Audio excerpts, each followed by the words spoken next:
ಈ ತರ ಮಾಡ್ಬೇಕು ಅಂತ ಹೇಳಿದ್ರೆ ನಿಮ್ಗೊಂದು ಧೈರ್ಯ ಬೇಕು. ಹ್ಮ್. ಈ ಮಂಗಳೂರಲ್ಲಿ ಇದ್ಕೊಂಡು ಹೇಳಿದ್ ನಾನು, ನೀವು ಎಲ್ಲಾದ್ರೂ ಗಲ್ಫ್ ಕಂಟ್ರಿ ಇದ್ಕೊಂಡು ಬರೀತಾರೆ ಬಿಡಿ, ಅದು ನಾರ್ಮಲ್. ನೀವು ಇಲ್ಲೇ ಓಡಾಡ್ತಾ ಇರ್ತೀರಿ, ಎಲ್ಲಿ ಸಿಕ್ಕಿದ್ರು ಸಿಗ್ತೀರಾ ನೀವು, ಯಾವ ಫಂಕ್ಷನ್ ಆದ್ರೂ ನೀವು ಇರ್ತೀರಾ. ಅಂದ್ರೆ ಇವಾಗ ಮುಸ್ಲಿಮ್ಸ್ ಇಫ್ತಾರ್ ಕೂಟದಲ್ಲಿ ಎಲ್ಲಾದ್ರೂ ಒಂದು ದಿವಸ ಒಂದೊಂದು ಕಡೆಯಲ್ಲಿ ಇದ್ದೇ ಇರ್ತೀರಾ, ಧೈರ್ಯದಿಂದ ಹೋಗ್ತಾ ಇದ್ದೀರಾ. ನಾನು ಕೇಳೋದು, ನೀವು ಇವಾಗ ಈ ಒಂದು ಏನು ಕ್ಲಾಸ್ ಆಗಿರ್ಬೋದು, ಕಂಟೆಂಟ್ ಕೊಡೋದಾಗಿರ್ಬೋದು, ಇದು ಮಾಡ್ತಾ ಇದ್ದೀರಲ್ಲ, ಇದರ ಹಿಂದೆ ಒಂದು ಅಜೆಂಡಾ ಇದೆ ಅಂತ ನನಗೊಂದು ನ್ಯೂಸ್ ಸಿಕ್ಕಿದೆ. ಹರೀಶ್ ಪೂಜಾರಿ ಹತ್ರ ಒಂದು ಟೀಮ್ ಕೂತ್ಕೊಂಡು ಇದನ್ನು ಮಾಡಿಸ್ತಾ ಇದೆ, ಅವರನ್ನು ಮುಂದಿಟ್ಕೊಂಡು ಮಾಡಿಸ್ತಾ ಇದೆ ಅಂತೇಳಿ. ಹೌದಾ? ನನಗೆ ಗೊತ್ತಿಲ್ಲ ಯಾರು ಹಾಗೆ ಹೇಳಿದ್ದಾರಂತ. ನನ್ನ ಇಂಡಿವಿಜುವಲ್ ಡಿಸಿಷನ್. ಯಾಕಂದ್ರೆ ನನ್ಗೆ ನನ್ನದೇ ಥಿಂಕಿಂಗ್, ಮುಸ್ಲಿಂ ಯುವಕರು, ಮುಸ್ಲಿಂ ಯುವಕರೇ ಅಥವಾ ಹಿಂದೂ ಅಥವಾ ಯಾರು ಇಲ್ಲ ನನ್ನ ಜೊತೆ. ನನ್ನ ಒಂಟಿ ಪಯಣ. ನಾನು ಬಂದದ್ದು ಒಬ್ಬನೇ, ಹೋಗುವಾಗ್ಲೂ ಒಬ್ಬನೇ. One man show. ಅದಕ್ಕಾಗಿ ನಾನು ನನ್ನ ಫೈನಲ್ ಜರ್ನಿ ಹೇಗೆ ಇರ್ಬೇಕಂತಾನು ಬರ್ದಿಟ್ಟಿದ್ದೇನೆ. ನಾನು ಯಾವುದೇ ಚಾನೆಲ್ಗೆ ಅಥವಾ ರಾಜಕೀಯ ಪಕ್ಷಕ್ಕೆ ಸೇಲ್ ಆದ ವ್ಯಕ್ತಿ ಅಲ್ಲ, ಅಥವಾ TRPಗೋಸ್ಕರ ಅಥವಾ ಇದಕ್ಕೋಸ್ಕರ ಅಲ್ಲ. ನನ್ನಿಂದ ಎಷ್ಟಾಗ್ತದೆ, ನನ್ಗೆ ಏನು ಸೋಷಿಯಲ್ ಮೀಡಿಯಾದಲ್ಲಿ ಬಂದು ಅಥವಾ ರಾಜಕೀಯಕ್ಕೆ ಬಂದು ಆಗ್ಬೇಕಂತಿಲ್ಲ. ದೇವ್ರದಿಂದ ನನ್ನ ಹತ್ರ ಕ್ವಾಲಿಫಿಕೇಶನ್ ಇಲ್ಲದೆ ನನ್ಗೇನು ದೊಡ್ಡ ಮನೆ ಕಟ್ಟಿ ಅಥವಾ ಬಂಗ್ಲೆ ದೊಡ್ಡ ಕಾರು ಆಸೆ ಇಲ್ಲ. ನನ್ಗೆ ಸಾಲ ಇಲ್ಲದೆ ಹಾಸಿಗಿದ್ದಷ್ಟು ಕಾಲು ಚಾಚು ನೆಮ್ಮದಿಯಿಂದ ಬದುಕಿದ್ರೆ ಸಾಕು. ಅದರೊಟ್ಟಿಗೆ ನನ್ನಿಂದ ಒಳ್ಳೆಯ ವಿಷಯ ನನಗೆ ಯಾವ ವಿಷಯ ಗೊತ್ತಿದೆ ಅದನ್ನ ನಾನು ಖಾಲಿ ಇಸ್ಲಾಂ ಅಂತಲ್ಲ, ತುಳುವಿನ ಬಗ್ಗೆನೂ ಹೇಳಿಕೊಡ್ತೇನೆ ನಮ್ಮ ಮನೆಯವರಿಗೆ ಆಗ್ಲಿ. ಈ ದೈವಾರಾಧನೆ ಹೇಗೆ ಚೇಂಜಸ್ ಆಗಿದೆ, ಬಟ್ ಅದನ್ನ ತಕೊಳ್ತಾರ ಇಲ್ವೋ ಅವರಿಗೆ ಬಿಟ್ಟದ್ದು. ಈಗ ನಾರಾಯಣ್ ಗುರು ನಮ್ಗೆ ಹೇಳಿದ್ದಾರೆ, ಒಂದೇ ಜಾತಿ ಒಂದೇ ಮತ ಒಂದೇ ದೇವರಂತ. ಸೊ ಅದನ್ನು ಫಾಲೋ ಮಾಡ್ಬೇಕು. ಇವನ್ ನನ್ನ ಕುಲದೈವಾದ ಕೋಟಿ ಚೆನ್ನರ್ ಹೇಳ್ತಾರೆ, ಸತ್ಯವನ್ನು ಉಳಿಸಿ. ಅವರು ಸಹ ಅನ್ಯಾಯಕ್ಕಾಗಿ, ಸಮಾಜದಲ್ಲಿ ಅಸ್ಪೃಶ್ಯತೆಗಾಗಿ ಹೋರಾಡಿದ್ದು. ಸೊ ನಾವು ಅದೇ ರೀತಿಯಲ್ಲಿ ರೋಲ್ ಮಾಡೆಲ್ ಆಗಿ ಅವರನ್ನು ತಕೊಂಡು ಮುಂದೆ ಹೋಗ್ತಾ ಇದ್ದೇವೆ. ಅವರು ಇದ್ದಾರೆ ಇವರು ಇದ್ದಾರೆ ಅಂತ ನಾನು ಯಾರನ್ನು ಕಾಯ್ದು ಕೂತ್ಕೊಳ್ಳುದಿಲ್ಲ. ಯಾಕಂದ್ರೆ ನನ್ನ ತಾಯಿ ಮೊದಲು ಹೇಳಿದ್ದಾರೆ, ನಾವು ದುಡಿದ್ರೆ ನಮ್ಮ ಮನೆಯ ಒಲೆಯಲ್ಲಿ ಬೆಂಕಿ ಬೀಳ್ತದೆ ಮಗ ಅಂತ. ಸೊ ನನಗೆ ಯಾವುದೇ ರಾಜಕೀಯ ಆಗ್ಲಿ, ಸಾಮಾಜಿಕ ಧಾರ್ಮಿಕ ಮುಖಂಡರ ಬೆಂಬಲ ಆಗ್ಲಿ, ಅವರ ಮಾರ್ಗದರ್ಶನ ಇಲ್ಲ. ಬರ್ತಾ ಇದೆ ಅಂತ ನನ್ನ ಬ್ಯಾಂಕ್ ಅಕೌಂಟ್ ತೋರಿಸ್ತೇನೆ ಬೇಕಿದ್ರೆ, ಈ ತರ ಮಾತಾಡು, ನನ್ನ ಸ್ಟೇಟ್ಮೆಂಟ್ ಎಲ್ಲ ಕೊಡ್ತೇನೆ, ಬೇಕಿದ್ರೆ ಚೆಕ್ ಮಾಡ್ಲಿ. ಕ್ಯಾಶ್ ಬರ್ಬೋದಲ್ಲ? ಯಾವ್ದು ಕ್ಯಾಶ್ ಕೊಡ್ಬೋದು? ನನ್ನ ಕ್ಯಾಶ್ ಟ್ರಾನ್ಸಾಕ್ಷನ್ ಅನ್ನು ನಾನು ತೋರಿಸ್ತೇನೆ, ಚೆಕ್ ಮಾಡ್ಲಿ. ಲೋಕಾಯುಕ್ತ ಬೇಕಾದ್ರೆ ಬರ್ಲಿ. ಬೇರೆ ಯಾರು ಹಿಂದೆ ಇಲ್ಲ, ನನ್ನ ಹಿಂದೆ ಯಾರು ಇಲ್ಲ.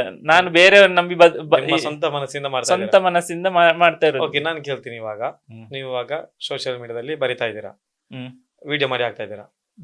ಮುಸ್ಲಿಂ ನಾಯಕರೊಬ್ರು ಹೇಳ್ತಾರೆ, ಹರೀಶ್ ನೀನ್ ಇದು ಮಾಡಬಾರ್ದು, ನಿನ್ನಿಂದ ನಮ್ಮ ನೀನು ಇದು ಮಾಡಿ ನಮ್ಮ ಇಸ್ಲಾಂ ಬೆಳಿಬೇಕು ಅಂತ ಇಲ್ಲ, ನೀನು ಮಾಡಿ ನಮ್ಮ ಮುಸ್ಲಿಂ ಸಮೂಹ ಬದಲಾಗಬೇಕು ಅಂತ ಇಲ್ಲ. ನೀನು ನಮ್ಮ ಧರ್ಮವನ್ನು ಗೌರವ ಮಾಡ್ತಾ ಇದ್ದೀರಾ, ಓಕೆ ಡನ್, ತುಂಬಾ ಖುಷಿ ಇದೆ. ನಿನ್ನ ಧರ್ಮ ಏನಿದೆ ಅದನ್ನು ಮಾಡು ಅಂತ ಹೇಳಿದ್ರೆ ನೀವು ನಾಳೆ ನಿಲ್ಲಿಸ್ಲಿಕ್ಕೆ ರೆಡಿ ಇದ್ದೀರಾ?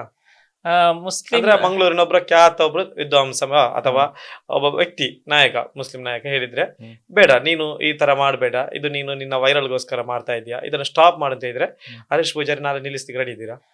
ಈಗ ಮುಸ್ಲಿಂ ಮುಖಂಡರು ಅಥವಾ ರಾಜಕೀಯ ನಾಯಕರು ಹೇಳಿದ್ರೆ ನಾನು ನಿಲ್ಲಿಸಲ್ಲ. ಯಾಕಂದ್ರೆ ರಾಜಕೀಯನೇ ಬೇರೆ. ಅದು ರೈಟ್ ಅಲ್ಲ, ನಾನು ರಾಜಕೀಯ ನನ್ನ ಜೊತೆ ಕೆಲವರು ವಿದ್ವಾಂಸರ ಇಸ್ಲಾಮಿನ ಬಗ್ಗೆ ತುಂಬಾ ಅರಿತವರಿದ್ದಾರಲ್ಲ, ಇವಾಗ ಬೋಧನೆ ಕೊಡುವವರು. ನೀವೇನು ಕೊಡ್ತಾ ಇದ್ದೀರಾ ಅದನ್ನು ಕೊಡುವವರಿದ್ದಾರೆ. ಇವಾಗ ನೀವೊಬ್ರು ಕೊಡ್ತಾ ಇದ್ದೀರಾ, ರೈಟ್, ನನ್ ಕಡೆಯಿಂದ ಏನು ವಾಪಸ್ ಅಲ್ಲ, ನಾನು ಕೇಳ್ತೇನೆ ಪಬ್ಲಿಕ್ ಕ್ವಶನ್, ನಾನು ನಿಮ್ಗೆ ಕೇಳ್ತೇನೆ. ನೀವು ಕೊಡ್ತಾ ಇದ್ದೀರಾ, ಎಲ್ರು ತುಂಬಾ ಮಂದಿ ನಿಮಗೆ ಕಮೆಂಟ್ ಪಾಸಿಟಿವ್ ಬರ್ತಾ ಇದೆ, ನೋಡ್ತಾ ಇದ್ದೀನಿ ನಾನು, ಯಾವ್ದು ಡಿಸ್ಅಗ್ರಿ ಇಲ್ಲ. ಬಟ್ ನಾನು ಹೇಳ್ತಾ ಇರೋದು, ಇದನ್ನು ಕೊಡ್ಬೇಕಾದಂತಹ ಜನ ಇದ್ದಾರೆ. ಈಗ ನಿಮ್ಮ ಅದ್ರಲ್ಲಾಗಿರೋ ನಿಮ್ಮ ಸ್ವಾಮೀಜಿ ಅವರು ಕೊಡ್ತಾ ಇದ್ದಾರೆ, ನಮ್ಮಲ್ಲಿ ಉಸ್ತಾದರಾಗಿರ್ಬೋದು, ತಂಗಲ್ರವ್ರು ಅಂತ ಹೇಳ್ತೇವೆ, ಈ ತರ ಎಲ್ಲ ಕೊಡ್ತಾ ಇದ್ದಾರೆ. ಸೊ ಅವರು ನಿಮಗೆ ಈ ಮಾತನ್ನು ಹೇಳಿದ್ರೆ ನೀವು ನಿಲ್ಲಿಸ್ಲಿಕ್ಕೆ ರೆಡಿ ಇದ್ದೀರಾ? ಅವರು ಹೇಳಿದ್ರು ನಾನು ನಿಲ್ಲಿಸಲ್ಲ. ಯಾಕಂದ್ರೆ ನನ್ಗೆ ಗೊತ್ತಿರೋ ವಿಷಯಗಳನ್ನು ನನ್ನಲ್ಲಿ ಕೆಲವರು ಕೇಳುವವರಿದ್ದಾರೆ, ನಾನು ಅವರಿಗೋಸ್ಕರ ಹೇಳ್ತೇನೆ.